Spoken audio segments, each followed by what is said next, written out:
as we move along, you can argue every female mixed martial arts athlete owes some sort of debt of gratitude to our next selection, the first women's champion in the UFC, who blazed a trail for all to follow. A trailblazer, a champion, and an international superstar. She's changing sports. She's changing culture. No one has had a bigger impact on women's MMA than Rowdy Ronda Rousey. This is not just a moment for Ronda Rousey. This is a moment for women's sports, period. A once defiant Dana White famously said women would never fight in the UFC. Ronda Rousey changed that. As an Olympic medalist in judo, the California native transferred her skill set to mixed martial arts. Strikeforce provided the launching pad for Rousey to break through and showcase her talents. Rousey's unique blend of charisma, confidence, and unprecedented ability was something the sport's biggest stage could no longer ignore nor deny. Bring the champ out here. As the first woman to hold a UFC belt, Rousey's historic reign began at UFC 157. This entire crowd is on their feet for the arrival of the first ever UFC Women's Bantamweight Champion, Rowdy Ronda Rousey. Ronda wants to get the clinch and drag this fight to the ground. Oh, now this is bad. The finish fittingly came via her signature armbar submission. She got it! It's all over! First round armbar finish for Ronda Rousey! Rousey's dominant run as bantamweight champion included a record 6 title defenses, all ending in spectacular fashion.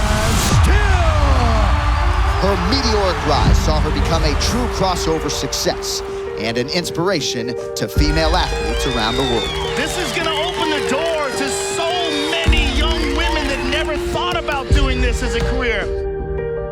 In 2018, Ronda's barrier-breaking legacy was immortalized with an induction into the UFC Hall of Fame, a fitting capstone to the career of an athlete who changed the sports world forever.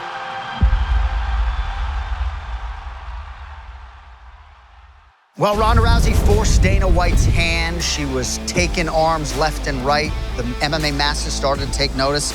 Pretty fitting that we have her foremost rival, Miesha Tate, here today. But of course, Ronda Rousey making this all-time roster, and she made a huge impact on the sport, and it's going to withstand the test of time, to be sure. I mean, look, I voted for her to be on here. You know, I mean, you cannot deny talent. You cannot deny the credit. You can't deny that she was a, Olympic medalist and everything that she did. And I will say one of the most challenging things for myself preparing for Ronda Rousey was trying to find somebody like her. Yeah. Nobody did that. No women fought like her at the time. From my first fight to my second fight, it was impossible to find any women who would let me punch them and who also had any kind of finesse in judo whatsoever. So you try to find some men, but they would muscle it. She's so smooth. She doesn't muscle things, So incredibly, she was so far ahead of her time. Yeah. There was nobody that could emulate Ronda Rousey at the time that Ronda Rousey had her presence. Absolutely. And, we speak about women being in the UFC for 10 years, and it had to be Ronda.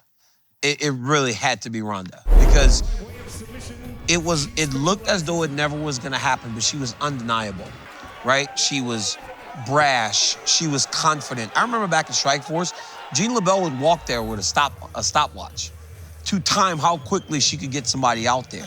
And so when you're watching that as Strikeforce athletes are about to come over to the UFC, and you're Dana White going, it's Ronda Rousey, that's interesting. Yeah. Because now there's more to her than just the looks and the fighting. She's got a bit of a personality. She's talking, she's mean, she's nasty. It needed to be Ronda. She was the perfect storm at the perfect time. And for her to have the fighting ability that she had to match all the other things, it worked. Yeah. And I truly believe that Ronda Rousey is the foundation for which women are in the UFC, and I don't know if it happens without her. To what extent was she an influence for you? I think she is. I had the pleasure to promote UFC 193 with Ronda Rousey, and for me, she's an icon. She's an icon, and she changed the game. She brought not only female MMA, but in general UFC to different level. But I mean, I'm looking at this against Sarah McMahon, who's an Olympic silver medalist in wrestling, then submission. Quickly. Yeah. Then she starts knocking people out. And then people almost got lost in Ronda's presence. But it was meant to be, Not everyone can be the champion. If it was this easy, everyone would do this, But I feel like you know, we have a mission, and it's all up to us if we gonna approach it or not, you know. I feel like before Ronda Rousey, women's MMA kind of felt like we had to kind of tuck our heads and abide by the rules and just be grateful we could have anything. And she just didn't. She didn't abide by those rules. And you and I, like, we're in Strike Force together, right? You've been around the game. Yeah. You've been in fighting, and you've been successful in fighting for a really long time. I wonder if, like, women as a whole could sense this supernova when she came in. Could you guys sense that maybe this is gonna be what takes this thing to the next level? I had no idea at the time, to be honest, but I knew she was very different. Yeah. Not only in her style, but her presence. And that's also kind of rubbed me the wrong way. I was like, you don't really fit in. Like, all the women here, we're working as a team to try to get to the next level. And she's like, I don't need nobody.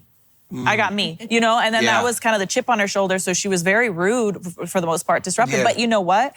It's because she knew that that's how she was going to get, the squeaky wheel gets the oil, right? Yeah, that's I mean, she went in there and she wasn't afraid to stand behind her voice. She would kind of dig at you. I felt horrible for you to have to deal with it for so long over the course of the Ultimate. Man. The Ultimate Fighter was the nail in the coffin, you know? But you know what, DC, you're absolutely right. At the time, I couldn't appreciate it because I was the receiving end, right? So I didn't like it. I didn't like her brashness. I didn't like her personality. But in hindsight, you're absolutely right. It's what women's MMA needed. We needed somebody who was going to go out there and call shots and not back down and not take no for an answer and go out there and perform the way that she did and deliver the way that she did. Because we all know performances are great, but a lot of this is about how we can sell, how we can be entertaining. And she understood that. Maybe it was her being a WWE fan. I don't know. You know, maybe she understood something, but she definitely brought something different to the game. Well, and not unlike Joanna and Valentina, for us calling these fights, right, we're trying to make a case for the challenger. And I will say, when she fought Kat Zingano, that felt like one of the biggest fights in the sport's history. 14 seconds later, it's over. It's over. I remember being at the weigh-ins for that, and I was like, wow, the interest level has gone through the roof. I was like, this is not the same. Because I remember when she fought Liz Carmouche, and it was the first time a woman had headlined the card, and the place looked like it was on fire. But against Kat Zingano, it was nuts. In Los Angeles, where she's from, people were so excited to watch their hometown girl compete. Ronda goes out and delivers in a way that she couldn't have wrote the script. But it was like... She couldn't have wrote it any better. No, she couldn't have wrote the script any better. But it was like, that type of success followed her. Right. Inside the octagon and really in anything that she does. I mean, she goes from here to the WWE, she's the best. Yeah. She's the best in everything, and that's honestly, I believe her confidence and her not knowing where her limits were capped is what allowed for her to really break the mold and just break through the glass ceiling. For sure. It was crazy to watch her appeal just cross over and extend to all these different tentacles of the world. Halloween would come around. You got all these little girls dressing up as Ronda Rousey. And not unlike you guys, she was able to stay true to who she was and still resonate with fans without having to be fake. Yeah, and sometimes people try too hard to show who they are, how great they are. Yeah. But Ronda let her success just follow her, you know, follows her. And she was... Because she was super successful, she was real, and she's still a big role model for so many years. She was a superstar. If you look at the pictures outside of the octagon, she was an actress. People just they were like, I want to be in the Ronda Rousey business. I want to be in business with this woman that has this ability to draw people in. And I met Ronda way back in like 2008. We were on the Olympic team together, and she was a kid. And she's walking around the Olympic Village, but you knew that there was like, people are going to take a picture with Ronda. And I'm like, this is a judo girl, why? But she was so young, and she was expected to do well in a sport that we as a country don't do very well in terms of judo. She gets a medal, and then she parlays that into what she became to the UFC. She was ahead of her time, and she fought at the highest level and defended that championship. And it just seemed like it really was a fairy tale for Ronda.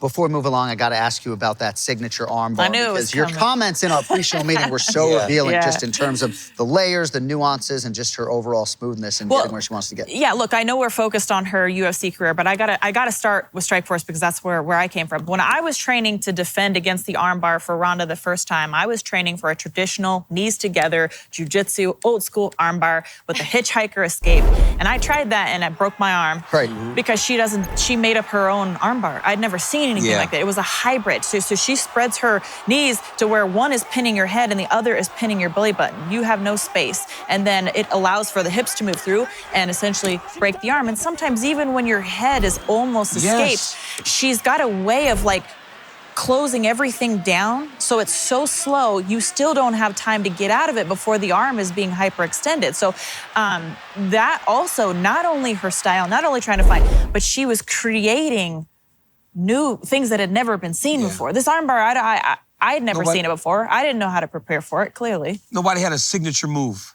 She literally had a signature move. It was like a WWE person that has a finisher. Crazy. She only fought 8 times in the UFC. Her impact is going to go on for generations to come. And of course, you co-headline with her at UFC 193, 50,000 strong in Melbourne, Australia, right? There have been very few instances in UFC history where we have had crowds and stadium shows like that. And Ronda deserves the bulk of the credit for packing out that building that night. And we congratulate Ronda Rousey for taking her place here on the all-time roster.